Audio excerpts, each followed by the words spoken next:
This is a short story by Guy de Maupassant, from a collection translated by Roger Colet.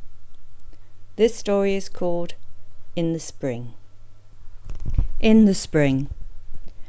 When the first fine days arrive, when the earth awakens and clothes itself in green, when the warm, scented air caresses your skin, fills your lungs and seems to reach your very heart, you feel a vague yearning for an unknown happiness, an urge to run about, to wander at random, to look for adventure and gulp down deep draughts of spring. As the winter which had just finished had been very hard, this longing overwhelmed me in the month of May, like an intoxicating wine or a surge of rising sap. Waking up one morning, I saw from my window, above the neighbouring houses, the great blue expanse of the sky, ablaze with sunshine. The canaries in their cages, hanging in the windows, were twittering away. The maids on every floor were singing. A cheerful noise was rising from the street, and I went out in a holiday mood, without caring where I was going. The passers-by were all smiling. Spring had returned. The light was warm and bright, and happiness was in the air. It was as if a breeze of love were blowing through the city, and the young women I saw in the streets in their morning frocks had a hidden tenderness in their eyes and a languid grace in their movements which filled my heart with agitation. Without knowing how or why, I found myself on the banks of the Seine. Streamers were going past on their way to Suresnes, and I was suddenly seized by an indescribable longing to go running through the woods. The deck of the Mouche was crowded with passengers, for the first sunny day draws you out of doors in spite of yourself, and everyone is on the move, coming and going, and chattering with his neighbour. My neighbour was a girl, a little working girl no doubt, with a charm that was entirely Parisian. She had a sweet little face with a fair complexion, and golden hair clustering around her temples like curls of light. Dancing in the breeze, her hair rippled down to her ears, and the nape of her neck, and then, lower still, turned into down so fine and light that I could scarcely see it, but felt an irresistible longing to cover it with kisses. I stared at her so intently that she turned her head towards me, and then, suddenly lowering her eyes, while a tiny crease like the beginning of a smile puckered one corner of her mouth, revealing there the same fine, pale, silky down which the sun was faintly touching with gold. The smooth flowing river grew wider. The atmosphere was warm and still, and the air seemed full of a living murmur. My neighbour raised her eyes again, and this time, as I was still looking at her, she gave an unmistakable smile. She looked charming when she smiled, and in her fleeting glance I saw 1,000 things I had never suspected before. Unknown depths, all the charm of tender affection, all the poetry we dream of, all the happiness we look for all our lives. I felt a mad longing to clasp her in my arms and carry her away somewhere, to whisper in her ears the sweet music of words of love. I was just about to speak to her, when somebody touched me on the shoulder. I turned round in surprise and saw an ordinary-looking man, neither young nor old, who was gazing at me sadly. "I should like to have a word with you," he said. I pulled a face, and no doubt he noticed, for he added, "It's a matter of importance." I got up and followed him to the end of the boat. "Monsieur," he continued, "when winter comes with cold and rain and snow, your doctor says to you whenever he sees you, 'Keep your feet warm, and beware of chills, cold, bronchitis, and pleurisy. So you take all sorts of precaution. You wear flannel underwear, thick overcoats and heavy shoes, And even then, you sometimes find yourself bedridden for a couple of months. But when spring returns with its leaves and flowers, its warm relaxing breezes, and its country scents which fill you with a vague disquiet and inexplicable emotion, there is nobody to say to you, "Monsieur, beware of love." It is lurking everywhere, lying in wait for you at every corner. All its snares are set, all its weapons are sharpened, all its treacherous wiles are prepared. Beware of love. It is more dangerous than colds, bronchitis, or pleurisy. It shows no mercy, and it drives us all to commit irreparable acts of folly. Yes, monsieur, I tell you, the government ought to put up huge posters on the walls every year saying, "Spring is here again, Frenchmen, beware of love," just as people chalk wet paint on house doors. However, as the government fails to perform this duty, I make a point of acting in its place, and I say to you, beware of love, for it is on the point of catching you. And it is my duty to warn you of the danger, just as in Russia people warn a passerby that his nose is getting frostbitten. I was astounded by this odd individual, and assuming a dignified expression, I said, "It seems to me, monsieur, that you are meddling in a matter which is of no concern of yours." He made an impatient gesture and replied, "Oh, monsieur, if I see a man in danger of drowning, am I supposed to leave him to perish? Just listen to my story, and then you will understand why I have ventured to speak to you like this. It all happened this time last year. I should tell you first that I am a clerk in the Admiralty, where our superiors take their pen-pushing commissions seriously and treat us like ordinary seamen. Well, from my office window, I could see a little patch of blue sky with swallows flying across it, and it made me feel like dancing a jig among my black filing cases. My longing for liberty became so fierce that I stifled my repugnance and went to see my chief. He was a peevish little man and always in a bad temper. I told him I was feeling ill. He looked me in the eye and said, "I don't believe a word of it, monsieur. Still, off you go. How do you expect me to run an office with clerks like you?" I left straight away and went down to the Seine. It was a day like today, and I boarded the Mouche to go to Saint-Cloud. Oh, monsieur, if only my chief had refused me permission to leave the office. I felt as if I were expanding into the sunshine. I was in love with everything. The boat, the river, the trees, the houses, my fellow passengers, everything. I wanted to kiss something, no matter what. This was love, setting its trap for me.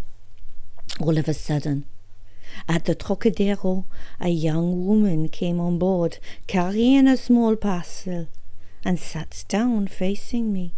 She was a pretty girl, monsieur, I admit that. But it is surprising how much more attractive women look on a fine day in early spring.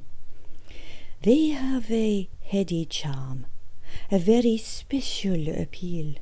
It is just like the wine you drink after cheese. I looked at her, and she looked at me, but only now and then, like that girl next to you just now.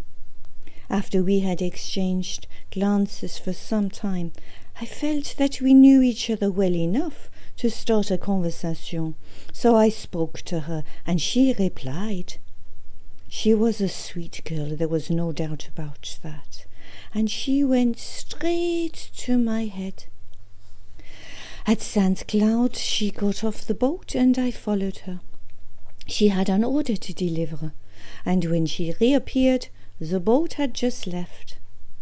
I started walking beside her, and the balmy softness of the air made us both sigh. "It would be nice in the woods," I said. "Yes, it would," she agreed. "Would you care to take a stroll with me, mademoiselle?"